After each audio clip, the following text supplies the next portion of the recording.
కృషి ఉంటే మనుషులు ఋషులవుతారు, మహాపురుషులవుతారు, తరతరాలకి తరగని వెలుగవుతారు, ఇలా వేడుకులవుతారు. अरविंद धर्मपुरी जो कहते हैं वो करते हैं. జాతీయ పసుపు బోర్డు కేంద్ర కార్యాలయాన్ని మన ఇందూరులో ఈ నెల 29న కేంద్ర హోంశాఖ మంత్రులు శ్రీ అమిత్ షా గారు ప్రారంభించనున్న శుభ సందర్భంలో తెలంగాణ రైతన్నలందరికీ ఇదే మా ఆహ్వానం. రైతు ఐక్య వేదిక. ఇంతకు మీ ఫోన్ ట్యాప్ అయిందా లేదా? 2000 ఎప్పటి నుంచి ఖచ్చితంగా అయింది. అంత అయిందా? అయినట్టు నాకు ఆధారాలు ఉన్నాయి. అయినట్టు నాకు రాజకీయ నాయకులు స్వయంగా వినోద్ అనే చెప్పిండు నాకు, మీ ఫోన్ ట్యాప్ అయిందని. ఎవరు? బిఆర్ఎస్ వినోద్. వినోద్ అన్న, నీ ఫోన్ ట్యాప్ అవుతున్నది, నీ ఫోను జాగ్రత్తగా చూసుకో. ఎప్పుడు దగ్గర 2019 వాళ్ళున్నప్పుడు సంగతి నీకు చెప్తున్నా. ఎందుకంటే మేము అందరికి ఫోన్లు చేస్తాం. నేను బేసిక్ గా మానవతావాదిని, తర్వాతనే మిగతాయన్ని. ఫస్ట్ మనిషిని కదా, అంతే కదా. మనిషి తర్వాతనే మిగతాయన్ని వస్తాయి. నేను నక్సలైట్నా, నేను పలానా తెలంగాణ వాదినా, నేను ఇంకోట, నేను రెడ్డి ఉన్నా, ఇంకోటి వేరు. మనిషి అయితేనే మిగతా అంశాల వైపు వెళ్తాం మనం, అంతే. బేసిక్గా నేను మనిషిని కదా, నేను మానవత్వంతో ఉన్న మనిషి కాబట్టి ఎక్కడ ఏదైనా అన్యాయం జరిగిందన్నా, లేకపోతే ఎవరికి నష్టం జరిగిందన్నా, ఎవరికి కష్టం వచ్చినప్పుడు మాట్లాడే స్వభావం ఉన్నటువంటి పని విధానంలో ఉన్నాం కాబట్టి ఉన్నప్పుడు అందరికి ఫోన్లు చేస్తాం. ఓకే, పోలీసు వాళ్ళు కూడా చేస్తాం, నాకు కూడా పోలీసు వాళ్ళు చేస్తారు, ఇంటెలిజెన్స్ వాళ్ళు చేస్తారు, ఎస్ఐబి వాళ్ళు చేస్తారు, ఐబీ వాళ్ళు చేస్తారు, లేకపోతే పొలిటీషియన్లు చేస్తారు, నక్సలైట్లు చేస్తారు, మావోయిస్టు కూడా చేస్తారు. చేయొద్దని ఏమైనా ఉన్నదా? చేయొద్దని ఉందా? చేస్తే కేసు అయితే వాళ్ళు మనుషులు కదా, వాళ్ళు బేసిక్గా వాళ్ళు మనుషులు. మాతో రక్త సంబంధాలు ఉంటాయి, వర్గ సంబంధాలు ఉంటాయి, లేకపోతే మేము కలిసి చదువుకున్న వాళ్ళం ఉంటాం, కలిసి పనిచేసిన వాళ్ళం ఉంటాం, వాళ్ళ కుటుంబాలతో నాకు పరిచయం ఉంటుంది, నాతోటి ప్రేరణ పొంది ఆ రాజకీయాల్లో పోయిన వాళ్ళు ఉంటారు. అంటే వీళ్ళు కాంగ్రెస్లో ఉన్నోడు మాట్లాడితే తప్పులేదు, బీజేపీలో ఉన్నతో మాట్లాడితే తప్పులేదు. బండి సంజయ్ కోసం పనిచేయలేదా? ఈటల రాజేందర్ కోసం పనిచేయలేదా? రఘునందన్ కోసం పనిచేయలేదా? పనిచేస్తాం కదా. అంటే నీకు పనిచేసేటప్పుడు, నీకు ఉపయోగపడ్డప్పుడు గొప్పోడు, అక్కడ మంచోడు, అప్పుడు నక్సలైట్ కాదు, అప్పుడు మావోయిస్ట్ కాదు, అప్పుడు అర్బన్ నక్సలైట్ కాదు. ఇదేం నీతి, ఇదేం పద్ధతి? కేసు ఏడు దాకా పోతుందని మీకు అనిపిస్తున్నది? ప్రభాకర్ రావుని పట్టుకొచ్చారు, విచారణ చేస్తున్నారు, వీళ్ళందరూ వాంగ్మూలాలు తీసుకుంటున్నారు, ఎక్కడికి పోతున్నది కేసు? మిగతా కేసుల కంటే ఇది కొంత ఎందుకో దూకుడు కనిపిస్తున్నది. మరి ఇది ఏడాగుద్దో తెలియదు కానీ ఏముండదు, ఇది అంతేనా? ఏముండదు. ఇప్పుడు మిగతా వాటి అన్నిటికంటే మిగతా వాటిలో వర్గ స్వభావం ఉంది, దోపిడీ స్వభావం ఉంది, పంపకాల స్వభావం ఉంది. ఇప్పుడు మనం కాళేశ్వరం మాట్లాడినాం అనుకో, మెగా కృష్ణారెడ్డి ఎవరికి డబ్బులు ఇవ్వలే? అందరికి ఇచ్చిండు. బీజేపీకి ఇచ్చిండా?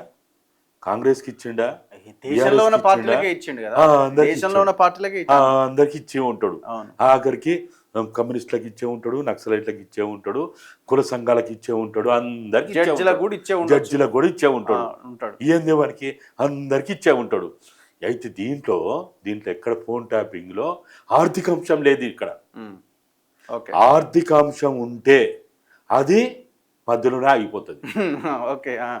మీరు ఒక్కడే గుర్తుపెట్టుకోండి, దీన్ని ఎందుకు సాగదీస్తున్నారంటే, ఒకటి దీంట్లో సంతోష్ ఇన్వాల్వ్ అయ్యిండు, బీజేపీ ఆర్ఎస్ఎస్ సంతోష్ ఇన్వాల్వ్ అయ్యిండు, బిఎల్ సంతోష్ ఇన్వాల్వ్ అయ్యిండు, ఆయనకు సంబంధించినటువంటి విషయం అంతా దీంట్లో ఉన్నది.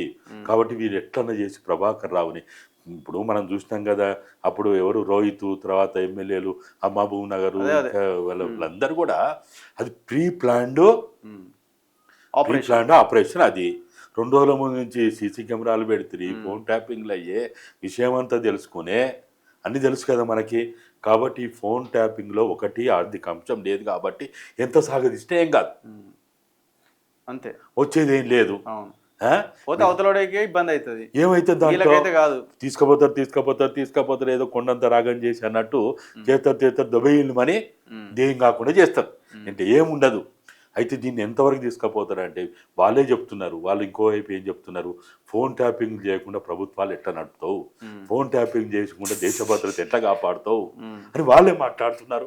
కానీ ధ్వంసం చేయొద్దు కదా మరి, అలాంటప్పుడు అదే డేటా అట్లనే ఉంచాలి కదా. నేను ప్రభాకర్ రావుని గుండె మీద చేసుకొని చెప్పమని అడుగుతున్నా, నా ఫోన్ ట్యాప్ చేసినావా లేదా చెప్పు. 100% చేసి ఉంటాడు, ఎందుకు చేయడు? చేసినావు కదా.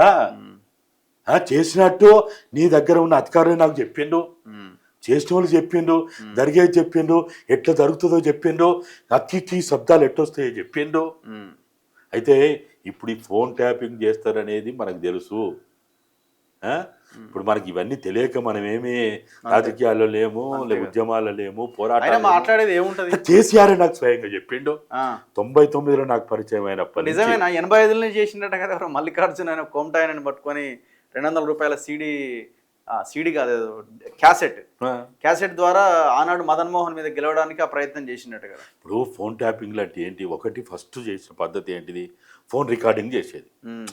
మామూలుగా ఫోన్ రికార్డింగ్ చేసేది. ఫోన్ ట్యాపింగ్ అనేది కొత్త టెక్నాలజీ. ఇది దీనికోసం ఎన్ని కోట్ల ఖర్చు పెట్టిండ్రు, ప్రైవేట్ ధనాన్ని ఖర్చు పెట్టిండ్రు, ఇతర దేశాలకు పంపించిండ్రు. సరే ఇప్పుడు తిరుపతి అన్న నాకు బాగా పరిచయం వస్తుడే, ఒక రకంగా నాకు నువ్వు గొప్ప వ్యక్తి అని చెప్తాడు, నీ ఫాలోవర్ అని చెప్తాడు. పోలీస్ ఆఫీసర్లు చాలా మంది ఉన్నారు నన్ను గొప్పగా మాట్లాడే వాళ్ళు విదేశాలకు పోయి ఈ టెక్నాలజీ, ఇజ్రాయెల్ టెక్నాలజీని తెలుసుకుని రాలేదా? రోజుల తరబడి అక్కడ లేరా? దీన్ని ఎట్లా ఇక్కడ పెట్టాలి, దానికి సంబంధించిన మిషనరీ ఎట్లా ఉంటుంది అన్నీ మీరు చేయలేదా? ఫస్ట్ ఎక్కడి నుంచి స్టార్ట్ అయింది? మనం ల్యాండ్లైన్ ఫోన్ ఉన్నప్పుడు కూడా రికార్డింగ్లు ఉండే. ఫస్ట్ రికార్డింగ్ నుంచి స్టార్ట్ అయినటువంటి ఈ ఫోను వ్యవహారం ఏదైతే ఉందో ఇప్పుడు ఇక్కడి వరకు ఎంత వచ్చింది, టెక్నాలజీ పెరిగింది, సాఫ్ట్వేర్ మెకానిజం పెరిగింది కాబట్టి ఇప్పుడు ట్యాప్ చేయగలుగుతున్నారు. అప్పుడు కూడా చేసేది, అప్పుడు కూడా రికార్డ్ చేసిండు. ఈవెన్ ల్యాండ్లైన్ ఫోన్ ఉన్నప్పుడు కూడా రికార్డింగ్ చేసిండు. పేజర్లు ఉన్నప్పుడు, మేము పేజర్లు ఉన్నప్పుడు నుంచి ఉన్నా కదా నేను తెలంగాణ ఉద్యమం ప్రారంభించినప్పుడు పేజర్లే. నాకు అప్పుడు కేసీఆర్ చెప్పేది, నిన్న ఎవ్వని నమ్మొద్దు, దేన్ని నమ్మొద్దు, నువ్వు ఫోన్ ల్యాండ్లైన్ నమ్మకు, పేజర్ నమ్మకు. తర్వాత సెల్ ఫోన్లు వచ్చినాయి, అదేలేండి. తర్వాత ఐఫోన్లు వచ్చినాయి, టచ్ ఫోన్లు వచ్చినాయి, ఆ ఫోన్లు వచ్చినాయి, ఈ ఫోన్లు వచ్చినాయి. అవన్నీ తర్వాత 2001లో మీ పార్టీ పెట్టినప్పుడు మా ఫోన్లన్నీ ట్యాప్ అయ్యేది. ఇప్పుడు ఇందులో కేసీఆర్ ఉంటాడా? కేసీఆర్ కూర్చొని ఈ నెంబర్ చేయని మానిటర్ చేసి ఉంటాడా? అంటే దీంట్లో అందరూ ఉన్నారు. దీంట్లో ప్రధానంగా కేటీఆర్. దీంట్లో ప్రధానంగా కేటీఆర్ ఎవరి కోసం? పార్టీయేనా? ఇక పార్టీ ఉంటుంది, వ్యక్తిగత ప్రయోజనాలు ఉంటాయి, వ్యక్తిగత సుఖాలు ఉంటాయి, వ్యక్తిగత ఇంకా అనేక అంశాలన్నీ ముడిపడి ఉంటాయి. దాంట్లో ఒక్కటని కాదు, ఒక్క అంశం వరకు ఆయన పరిమితమే లేడు. రాజకీయాల వరకు పరిమితం అయితే ఒక రకంగా ఉంటుంది. కేసీఆర్ ఉన్నాడు అనుకో, రాజకీయాల వరకు పరిమితం అవుతాడు. కేటీఆర్ ఉన్నాడానికి ఇంకెన్నో ఉంటాయి. ఆయన చేయండి ఏమని హరీష్ ఫోన్ కూడా చేసిండు కదా. నాకు కొంతమంది అప్పుడు నల్గొండ ఎస్పీకి ఏదో పనిచేస్తూ ఉండే, ఆయన హరీష్ మనిషి అని చెప్పిండ్రు. ఆయన పేరు నారాయణ ఏదో సంథింగ్ తెలుగు. ఆయన కూడా ఆయన ఫోన్ కూడా చేసిండ్రు. దీంట్లో ఇక్కడ నేను అదే చెప్తున్నా కదా, వాళ్ళు చేయాలనుకున్నప్పుడు దీంట్లో కులం ఉండదు, మతం ఉండదు, బంధుత్వాలు ఉండవు, రక్త సంబంధం ఉండదు. వాళ్ళు ఏదైనా చేస్తారు. ఎవరి ఫోన్లు ట్యాప్ చేయలే.